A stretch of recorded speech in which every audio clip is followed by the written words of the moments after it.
Welcome. We have a very exciting and very important movie to talk about today. That movie is La Noche del Terror Ciego. Now that is Spanish for the Night of the Blind Terror, also known in English as The Blind Dead or Tombs of the Blind Dead. Now, this is a very important film for a few reasons.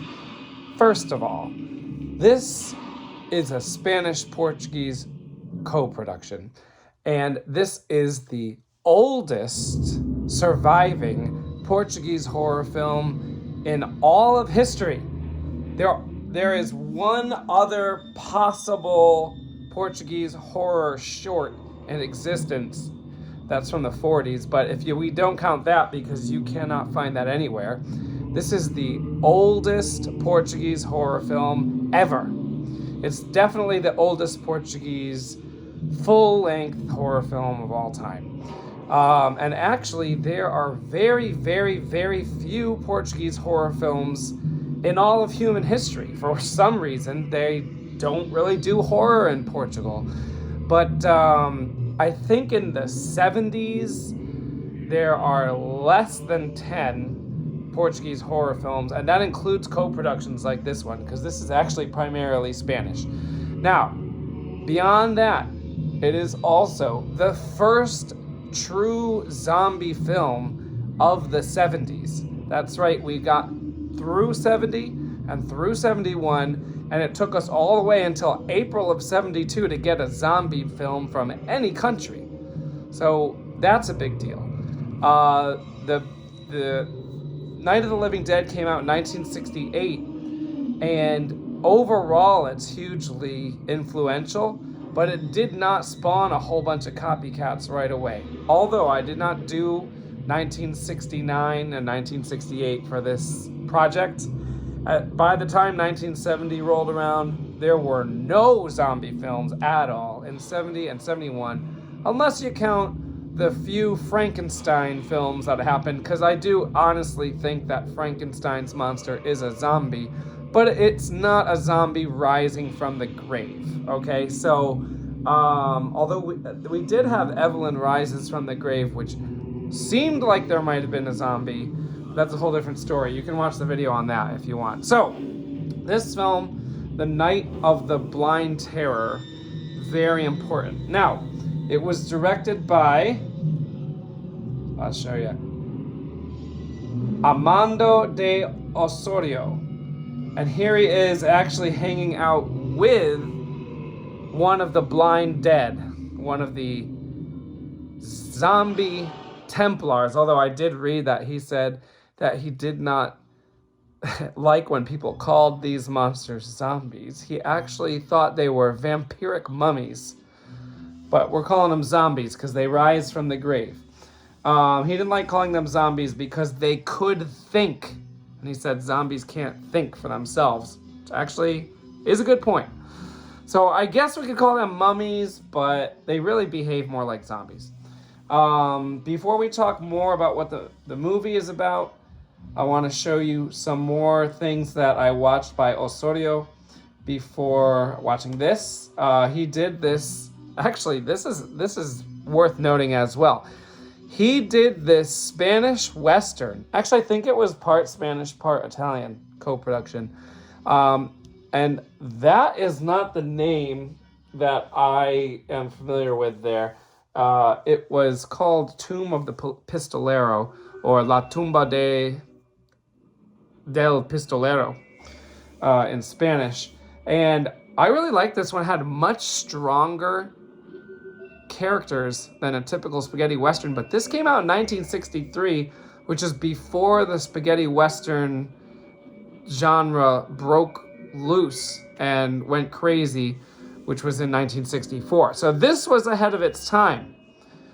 This was really good. Had George Martin, who shows up in a bunch of other movies I've seen.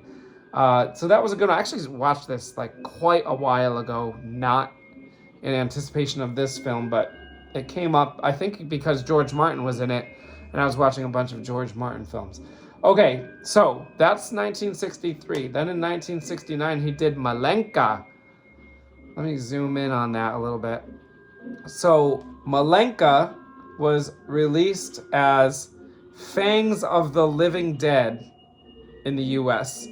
And it was a vampire film, and it was pretty decent. The reason I watched this a while ago because Anita Ekberg was in it, and I was gonna I watched a bunch of movies with Anita Ekberg in them.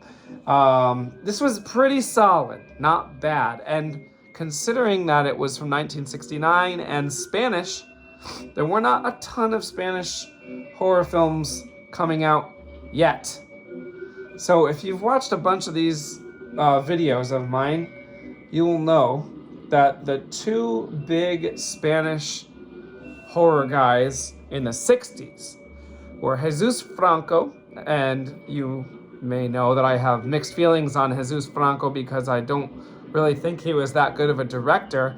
However, he's very important to Spanish horror because he was definitely, undisputably, the first Spanish horror director, and he also did literally hundreds of films, a number of which were in the 60s. We actually did a lot more in the 70s. But I think from about 1964 forward, he was pretty much the only Spanish horror guy until 1968.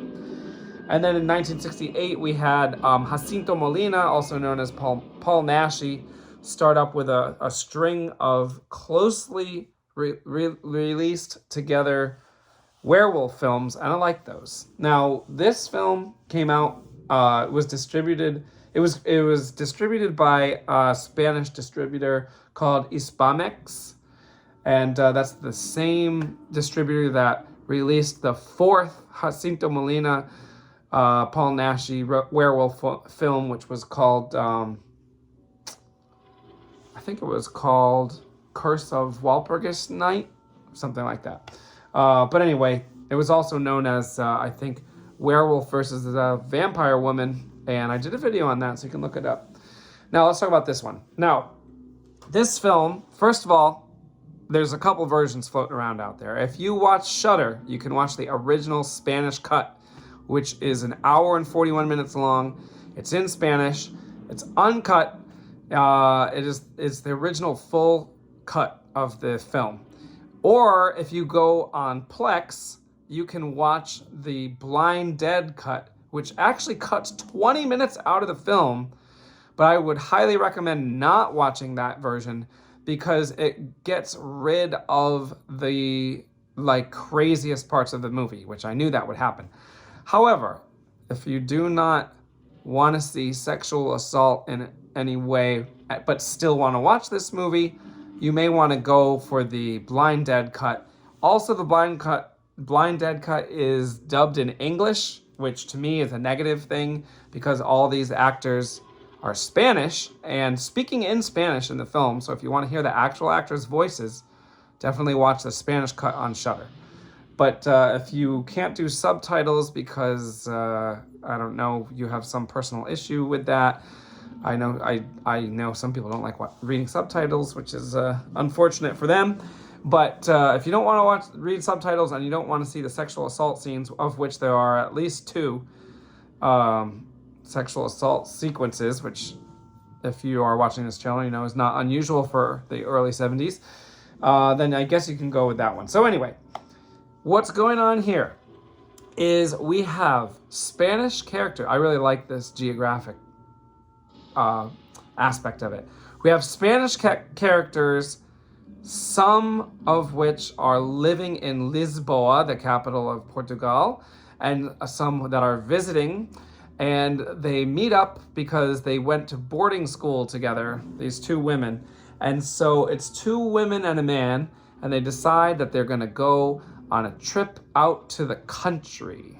And so out in the country, there is this abandoned town, and what they call an abandoned medieval town, and it's cursed, and people won't go there. Why won't they go there? Because apparently zombie Templar knights reside there. I won't say live because they're undead, and so they reside there. So nobody really believes this curse. In fact, I think actually before they even find out about it, these two girls get on the train with this guy, and the one girl likes the guy, but the guy likes the other girl, and then there's some jealousy issues, and so the girl who basically likes the guy decides she's gonna jump off the train and sleep overnight in an abandoned castle, which is not smart. So she goes to the castle, and at night, the undead Templar Knights rise up and attack her. Now, I'm giving this film an 8 out of 10. So far, I think I've done like nearly 30 horror films from 1972. So far, this is easily one of my top 2 favorites. Probably number 1. So the undead knights look so good. Let's go back here. Now, this is kind of a low quality black and white picture, but look at that thing. All right, they've got crazy, mostly decayed skulls for faces. You cannot tell in this picture, but they have skeleton hands. They carry swords. They ride on zombie horses. They wear these capes that look like they have been half decayed. These creatures look hundreds of years old. They look so cool. They also move really slowly in classic zombie fashion, and actually, even while they're riding on their zombie horses, the speed of the zombie horse scenes is slightly slowed down. It doesn't look like very obvious slow motion, but it is slow motion, but just a little bit. It's not like half speed or quarter speed. It's not super slow. It's just like slightly slowed down, so it looks like the horses are galloping slowly. They look so amazing, and considering it's 1972, they do not spare the blood and the gore. There's a lot of blood in this movie. The zombies do bite their victims, which once again makes them seem like zombies. They bite their victims. There's plenty of fake blood. It doesn't get super gross unless, like I said, if you do not want to see sexual assault scenes. There are going to be 2 scenes here that you're not going to like. One of them is extremely important to the plot because the whole reason why these creatures are undead relates to them sexually assaulting a woman in a satanic ritual, and that scene is crazy, like really crazy. Anyway, I don't need to go through everything because this is one of these movies that you definitely want to see. If you have got this far in this video and you haven't seen this movie, you gotta see it.